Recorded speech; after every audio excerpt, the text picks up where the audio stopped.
Welcome to A Changed Life. This is a podcast about choosing differently, how you think, how you relate, and how you lead yourself. Here we focus on the inner shifts that create real momentum and open up what's possible next. Welcome back to the podcast. I am really excited to have this conversation with you today. And I realize that at the beginning, it's going to sound like, what is she talking about? Where is this going? So I just want to preface this by saying, hang in there. It will make sense. Okay. Recently, something happened and it stopped me in my tracks. And it had such a profound effect on me. By the time we're done today, I think that this example is going to reframe something for you, something that might be keeping you stuck without you even realizing it. So, what was it? I was listening to Harry Styles sing Bridge Over Troubled Water with a full orchestra. If you have not heard it, go listen after this, seriously. It is breathtaking, and I mean that word exactly. It literally took my breath away. You can go to YouTube, put in Harry Styles Bridge Over Troubled Water. You'll see what I mean. There's something about it that is so full and so open and so vulnerable that it just lands in you differently than almost anything else. And as I sat there listening, I felt something come over me, not just appreciation for how beautiful it was, something bigger. Because I kept thinking one thing. You ready? He could always do that. Harry Styles could always sing like that. That voice, that depth, that capacity for that kind of raw, open vulnerability, it was always there. He just didn't sing like that. He didn't choose to access that. For years, the world knew him one way. Performing in one register, one genre, one type of song. And then something opened up in him, some permission that he gave himself, some belief shifted about what he was allowed to do, what he was allowed to be. And what came out of that was something that left people speechless. And I have watched that over and over and over, clips of it and people's reaction to it. See, the thing is, he didn't get a new voice. He finally let his voice do what it was always capable of doing. So here's the thing that lit me up when I realized that. And this is what I want to offer you today. There is a massive difference between something being unavailable and something being unseen. We walk around living as though the things we want the most are unavailable to us. Like we would have to create them from nothing, build them like out of thin air, make them exist when they don't yet. And that framing, that story puts us in this exhausting position of trying to manufacture something, trying to force something into being. But what if the problem isn't availability? What if the problem is almost never availability? What if it's just visibility? So let me show you what I mean with something real. I want a cottage by the water. I don't know exactly where yet. It could be a bay, a lake, a river, a marina, a lagoon, an inlet. I'm pretty flexible as far as what the water is. I just don't want it to be a pool, but I want to wake up and be able to see the water. That's the feeling that I'm after. Now, I could tell you all the reasons that sounds like a long shot. Location, location, location. There's only so much waterfront property. It's going to cost me maybe more than what I can afford. I don't even know where to look to find it. Or I could tell you what I actually believe, which is this. That cottage already exists. It's already there. Somewhere right now, there is a cottage sitting near a body of water with the right light coming through the windows and the right feeling in the air, and it exists. It's real. I just haven't found it yet. I haven't aligned with it yet, but the existence of it is already a done deal. The finding is just a matter of time and openness, and the same goes for your life and your career your money situation, your health, your relationships. Listen, if you're single and you want a real partner, someone who actually sees you and meets you and makes sense with you, that person already exists. They're already born. They're already living their life somewhere, already being shaped by their experiences into the person who's going to make sense with you one day. They exist. You just haven't met them yet. And that's not wishful thinking. That's not being naive. That's actually, and I mean this, how this all works. So let me give you the brain science behind this, because I think it's going to make it land even better, even harder. You have a system in your brain called the reticular activating system, your RAS, R-A-S.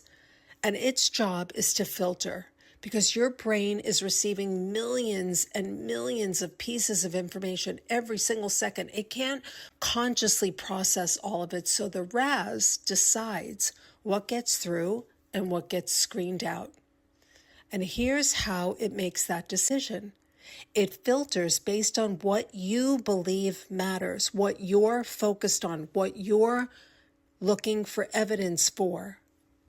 You've experienced this. I know you have. Say, maybe you've had the experience, you decide to get a specific car. Let's just say it's a white Range Rover. And suddenly, you see them everywhere, on every block, in every parking lot. They were always there. You just weren't tuned into them. The moment you decided that's what you wanted, your RAS started flagging them. Same world, new filter. Now here's where this gets really good and really important. If you believe that there's no good partners out there, your RAS is not going to flag the good one when they're standing right in front of you.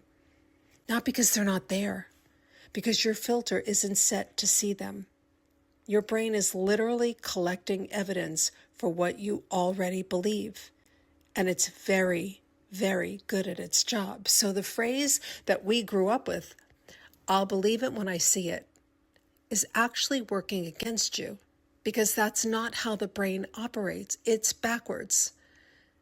It's you'll see it when you believe it.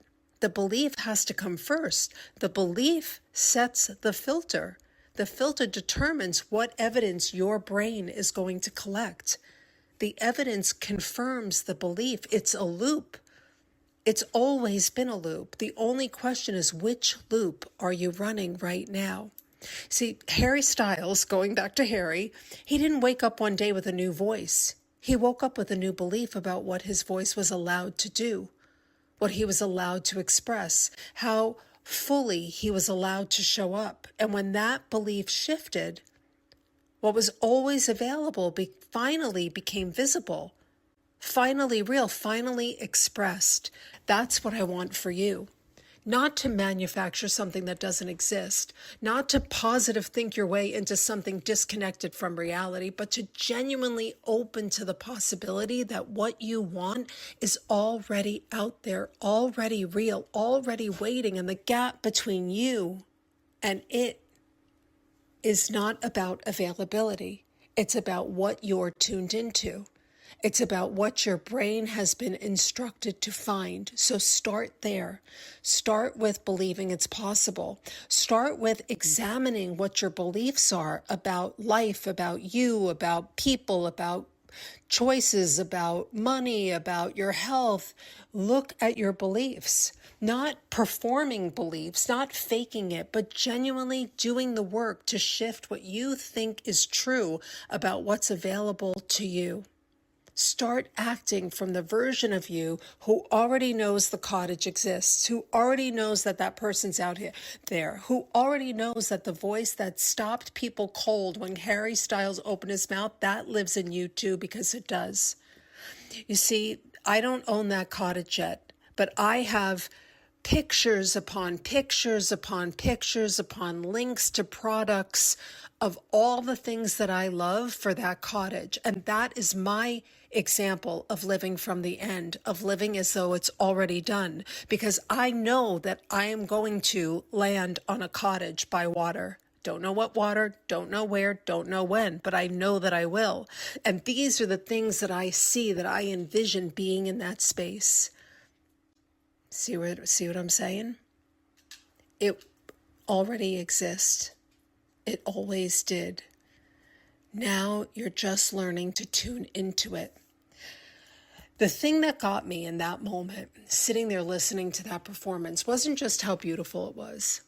It was the reminder of how much is available to all of us that we're not accessing. How much possibility is sitting right there unseen because our filter isn't set to find it.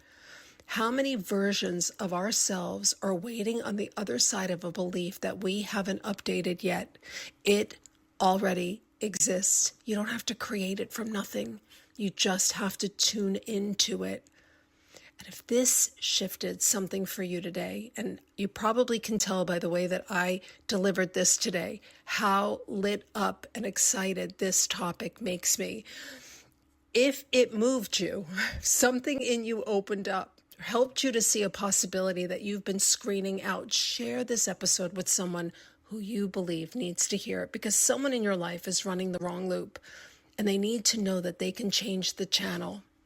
They can. I will see you in the next episode.